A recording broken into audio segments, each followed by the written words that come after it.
Hello, welcome back to Armchair Armory, and welcome to the preview for this weekend's, do I say big game? I mean, it is a big game, but the way Arsenal played in the first Premier League game against Brentford, I'm not sure. Our second game in the Premier League, match day 2 in the Premier League, we played Chelsea at the Emirates. And from the general view of Arsenal fans on social media and Arsenal fans I've spoken to, they're not confident about Sunday. We are not looking good at the moment. Obviously, it's been a few days since the opening game of the season, which of course everyone and his dog knows now that we lost 2-0 to Brentford. Brentford's first Premier League game, first top flight game for 74 years, first game in the Brentford Community Stadium, first game with fans back, and it was always going to be a difficult game. I think that the way that Simon Jordan said this on TalkSport, and I'm inclined to agree, that I think anyone would have had a problem, would have found it difficult. And I said in my preview for the game that Leeds, went to Anfield last season, the first game of the season, and just about lost to Liverpool. And it was sort of the same thing here. But the thing is that Arsenal didn't help themselves because of the kind of passive, subpar performance that we put in. Essentially, Thomas Frank worked us out immediately. It was like, yeah, they're going to have loads of the ball. All we need to do is just loop balls up to Ivan, and Ben White and Pablo Mari won't be able to handle him. And that's exactly what happened. And the similar things that were happening last season were happening again, where we had a lot of the possession. We looked, I'm not going to say good, but we looked progressive in certain areas. And then, we'd get to the final third and then not know what to do, and then we'd have to go backwards again. And like I keep saying, and I'm going to keep saying it, even though I'm saying it to no one at the moment, we have been doing that since the latter days of Wenger. And I don't know why it's gone through 3 different coaches, that it's gone from Wenger to Emery to Arteta. I don't know what it is. Obviously, the other big news from the game was that Pierre-Emerick Aubameyang and Alexandre Lacazette did not play. They came up with illness before the game. I think it was about an hour before the game, or 2 hours or so before the game kicked off, that they was announced they wouldn't play due to illness. Obviously, typical Arsenal Twitter just goes into meltdown. After the game, all these rumours come out. And this is why I'm saying I've got a conspiracy that, and I try not to be too conspiratorial about stuff. I try to be balanced. But I've got a conspiracy that the media do it on purpose. The sports media, the mainstream sports media. And to some extent, the so-called ITKs, in the nose, for those of you who have not heard that acronym before. Yeah, I feel like they do it on purpose. Like they say, they put these little rumours out there where they say, oh, Aubameyang and Lacazette are willing to be sold.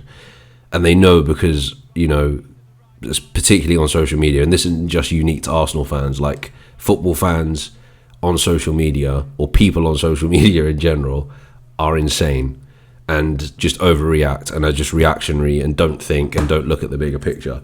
I was kind of like, well, it's pretty obvious from the way Mikel Arteta spoke before the game. I think he said something like, they're ill, that's all I can say.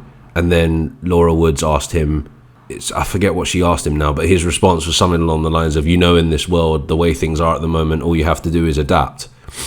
And to me, that sounded like they've got COVID. The only thing I will say in the defence of these crazy fans, and yes, you are crazy, is that I think the club, again, this is something the club always falls short on, and it's a problem that needs to be sorted out, is that they've never come out and said that. They didn't come out and say, until yesterday, I think it was, when the injury list came out, they didn't say that Laka and Oba had COVID. They just kind of kept it quiet. There was also rumours that the club may have had to call off the game against Brentford because I think 4 players, including obviously Oba and Laka, and then I think Runarsson and Willian caught COVID as well. So there was a very high possibility that they would have had to call off the game. And according to Arteta today in his press conference, he said something about it being a kind of unprecedented lineup. So he didn't plan the game with that lineup, essentially. You could say that's just excuses, but I think not having Ober and Laka for that first game was probably a contributing factor. I think, even though I think Balogun's a really good prospect, and I think that he will be a good striker one day, I think it was a big ask to throw someone like him to be your talisman, to be your goal machine in the first day of a Premier League season at a very hostile ground after a year and a half of everyone being locked in.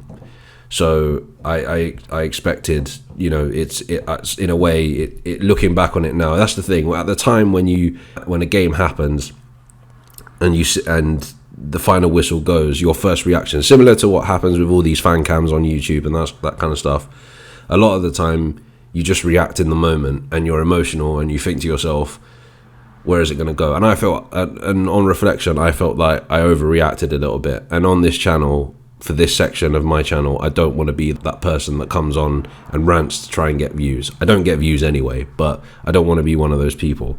Yeah, and I was saying things like, I want the season over already, kind of a la DT after, I think it was when we lost 4-1 or 4-2 to Liverpool or something like that. I think it was Wenger's last season. I think it was 3 games in and he was like, I want it over already. I want the season over already. 3 games in, and I want the season over already. Or something like that, he was saying. Yeah, so I'm going to try not to do that. I'm not saying I'm a journalist. I'm just here speaking my opinions about football and about Arsenal.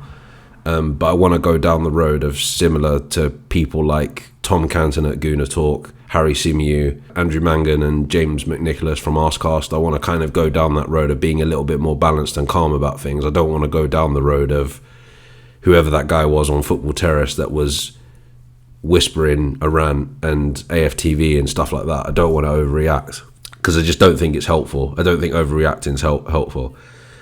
But my point is, I felt after the game that it was a really, really poor performance and we didn't deserve to win the game. Brentford were the better team.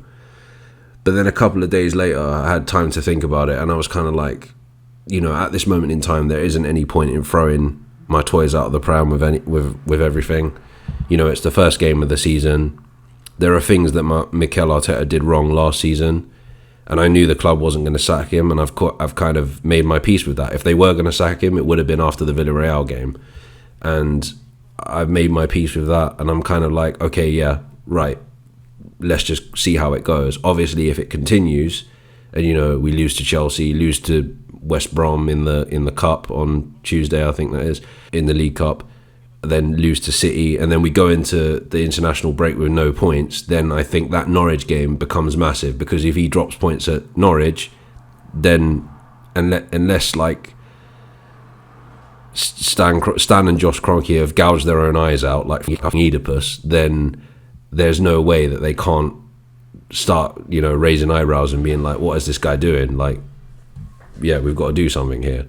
And I would understand that. I wouldn't be surprised if he got sacked and that happened. The same way that after the Villarreal game, I was like, I wouldn't be surprised if he got sacked. But as I keep saying, I'm not going to sit here and campaign for his head. I'm still 50-50 because there are good things that I've seen and there are bad things that I've seen. And I don't think it's a binary issue, because I don't think it's as simple as saying, well, the manager has to go, because we've been through this before. We went through this at the latter days of Wenger, we went through this with Emery, and now we're going through it with Arteta. And there's rumours in the week around Tuesday, Wednesday that, Arsenal are thinking about, I'm just going to do it in a whisper, because this is how they sound to me. They sound like Wormtongue from Lord of the Rings, these journalists. Arsenal are linked with Antonio Conte. They're going to sack Arteta and bring in Antonio Conte. And it's like, no, that's not going to happen. Antonio Conte, if Tottenham couldn't get him because Daniel Levy didn't want to give him the kind of quote-unquote war chest that he asked for, then how the fuck are you going to expect Antonio Conte to come to Arsenal with KSE that expect Arsenal to be self-sustaining? I just couldn't see it. And that's the thing, if we did sack Arteta, who would we bring in? I'm not saying that we have to keep Arteta to save face, so to speak, but like, yeah, like, I don't know. But anyway, Chelsea. So yeah, so they obviously won their first game of the season against Crystal Palace. They won 3-0. I've only seen the highlights of it. They look pretty good, to be fair. They obviously won the Super Cup against Villarreal on penalties. So I'm not really going to look too much into that. I mean, yes, they beat Manchester City in the Champions League final, which is an achievement, but I'm not going to look too much into the Super Cup, because at the end of the day, it's a tin pot trophy. It's like the Community Shield of Europe, basically. And, you know, like, the fact that Villarreal took them to penalties, to me, is like, well, it's just proof that it's a pre-season game, because really Chelsea should have smoked that. And it just goes to show that maybe, you know, Unai Emery maybe needed more time. But anyway, that's a different argument. So yeah, Chelsea. It's gonna be difficult, because I think Thomas Tuchel has confirmed that Romelu Lukaku, who they signed from Inter Milan for £90 million, is probably going to feature at some point in the game. I think he's going to be on the bench. I don't think he's going to start. I think they'll probably put Werner up front for starting, but he'll be on the bench, and he'll definitely come on if they're 1-0 down or something like that. And I'm pretty sure he's going to score against us, because he always does. If my memory serves me correctly, when he played for Everton and when he played for Man U, he always scored against us. So I'm not looking forward to that. Obviously, I want us to win, but I just feel that, you know, with Laka and Oba injured, I don't know. It's going to be tough. Like, I can't really say. The simulation that you're watching right now is predicting a loss. But again, that might just be because I was ish on that day. I don't know. But yeah, like, it's predicting a loss. And Lukaku doesn't score, which would say something. So yeah, I don't know. I'm not confident, put it that way. But, you know, every time we go into a game against the Big Six, I'm not confident. Then again, with Chelsea, it's a little bit different, because the past couple of years we've had quite a decent record against them, especially at the Emirates. So I'm kind of like 50-50 on it. But I just feel that there's been so much bad luck so far, and, like, you know, things aren't working on the pitch at the moment. I just feel like it is going to be DEFCON 1 for Mikel Arteta before the end of this month is over. I think by the time we get to Tottenham, it's different now, because the fans are there and they're going to let people know. They're going to let him know if they don't like it, like the performance is. So we just have to see. But yeah, I'm not confident at all. And I as an Arsenal fan, I always want Arsenal to win. But, like, I'm just realistic at the same time. People will see this as being negative, but I'm not being negative, I'm being realistic. You go into it with hope that, you know, they'll put in a performance. I suppose the good news is that we've been a little bit more active in the transfer window. So it looks like we've definitely signed one player at least. Like, he was announced this morning, so we've re-signed Martin Odegaard from Real Madrid on a permanent deal. And he will be wearing the number 8 shirt, which would surprise me, because I expected. But then again, Lucas Torreira is still here, isn't he? So technically, the 11 shirt is still with Torreira at the moment. So yeah, it's pretty good. I'm actually quite happy with that signing. I'm not going to say that Odegaard is you know, sets the world alight. I think Maddison is a bigger signing. I never thought we were going to get James Maddison anyway, but I feel as if Odegaard fit into the team really, really well. He hit the ground running, came in, performed really well, I felt. And I think we played better with him in the side than we did without him in the side. So I'm pleased with that signing. The other signing that looks like it's been agreed and all good is Aaron Ramsdale, the goalkeeper from Sheffield United. Lots of mixed reactions about this. Some people a bit more authoritarian than others about their opinions, you know, abusing the guy, that saying that they don't want him and all this kind of stuff, and that's not right. Like, anyone that puts on that shirt, if you're a true Arsenal fan, you should support, regardless of even if it's, you know, Igor Stepanovs, you still got to support them. You know, even if it's Kim Kallstrom. Kim Kallstrom was a decent player before he got the back injury, but yeah, like, you've got to back the players. Like, you're not a fan if you're always like stitching on the club all the time. Like, all the time. Yes, Ramsdale isn't like, it's not like signing Donnarumma or something like that. It's an underwhelming signing, but he's not as, I think I saw DT say the other day, Oh, it's an awful keeper. it's like, mate, you're meant to know about football. Like, he's not that bad. He's probably on the same level as the two keepers that went to the Euros for England. Like, Pickford's decent, but Pickford has a mistake in him. More than one mistake in him, in fact. Who was the other keeper? Johnston, wasn't it? Yeah, Johnston's a decent shot stopper, but not a keeper that set the world alight, you know.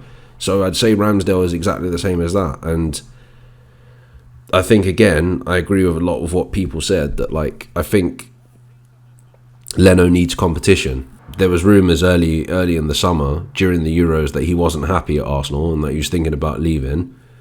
I don't know, I think he quashed those, though, and said that, yeah, that's not true, that I'm open to a new challenge, but I'm not unhappy or whatever. So that's good, I suppose. And again, like, people are really ishing on Leno as well and saying that, like, Leno's a ish keeper. And this is what I find hilarious. I was thinking about this morning. Who was I listening to talking about it?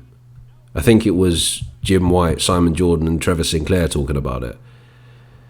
And I think Simon Jordan, who I love Simon Jordan. Shout out to you, Simon, if you ever hear this. Like, I love that guy because he's just so blunt. Like, I love the way that he just says it how it is. Like, he says what you kind of, like, the media trained people like Jim White hate, essentially. But I like Jim White as well. Jim White's funny. He's a good character.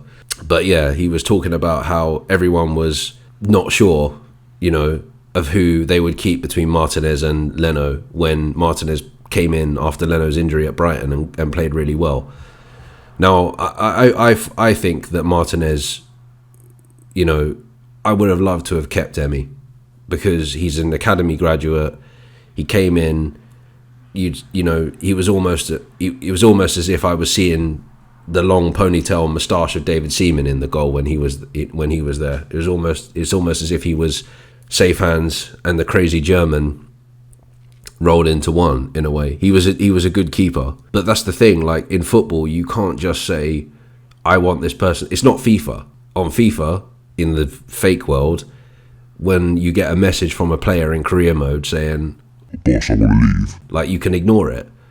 But in the real world, if a player's coming to you saying, I want to be the number one, and we'd not had Leno for that long. I think we'd only had Leno for 2 years by that point. So, and Leno wasn't, but up until the Brighton injury, Leno was amazing. Leno was probably the best keeper we've had probably since Lehmann. You know, Szczesny was okay, but Leno was a lot better than Szczesny. And then all of a sudden, because he's had a few questionable performances, people were like, we've sold the wrong keeper. And this is what I'm saying about the reactionary fan base. Like, oh, we sold the wrong keeper, we should have kept Martinez. And it's like, well, if the player wanted to go, you can't really stop him. It's like the situation with Harry Kane at the moment. Eventually, regardless of whether he stays at Spurs this season, he's going to go to Man City eventually.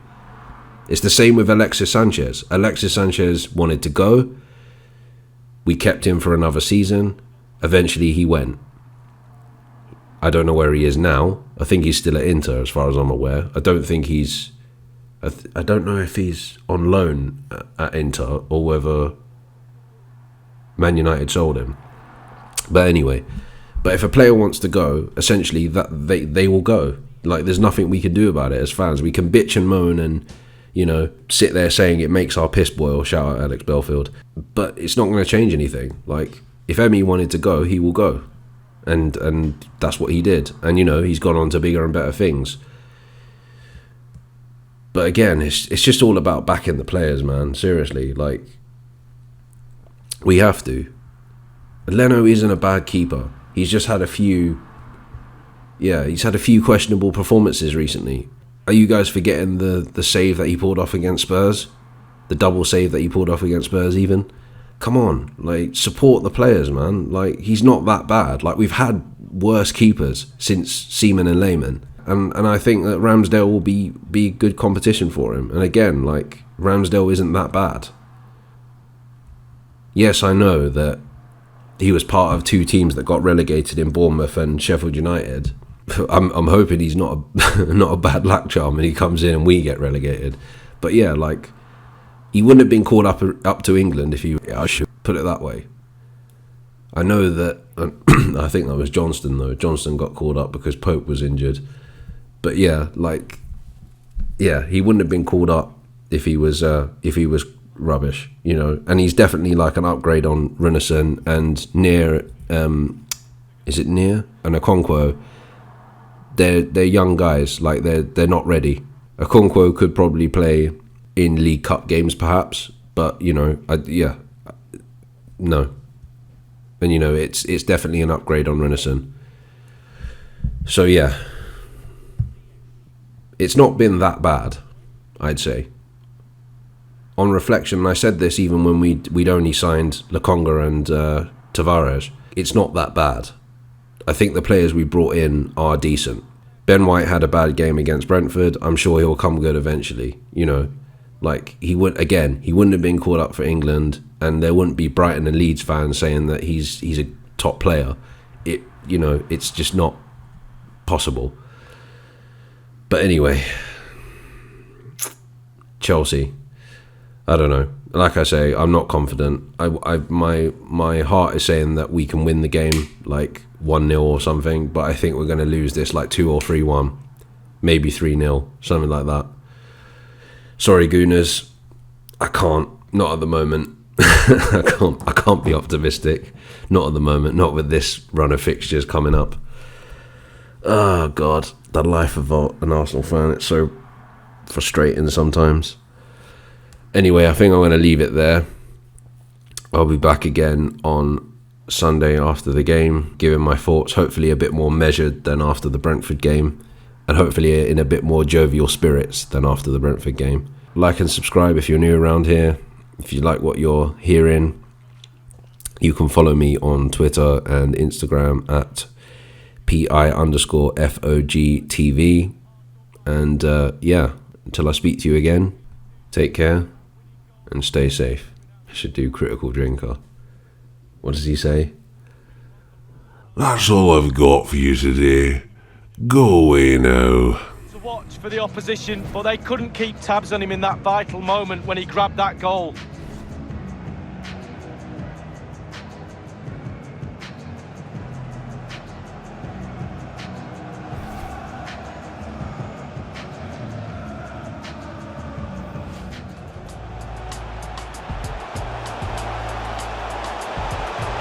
Possession to give them the lead, maybe.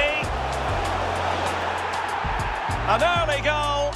It is the ideal opening.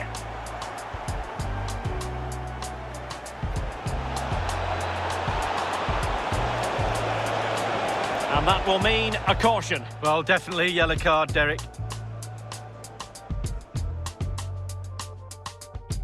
Lukaku. Oh, a tremendous block. What a splendid volley it was, but denied by the frame of the goal. Well, he took the chance, didn't he? He swung his leg at it in a volley and he's hit.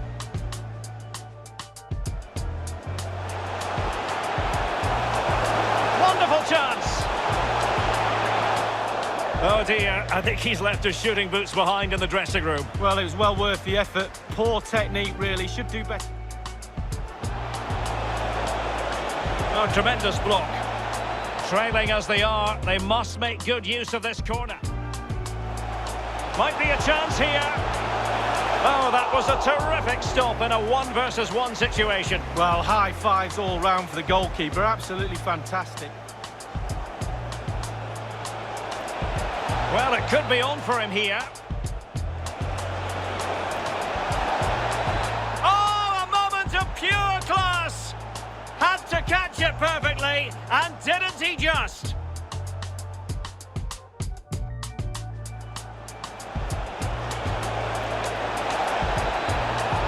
Pulls it back.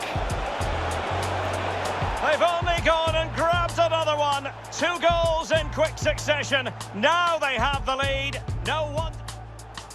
Well, he keeps going. And he couldn't take advantage of that opportunity from close range, Lee. How close does he want to be to score? He's gone for power and fluffed.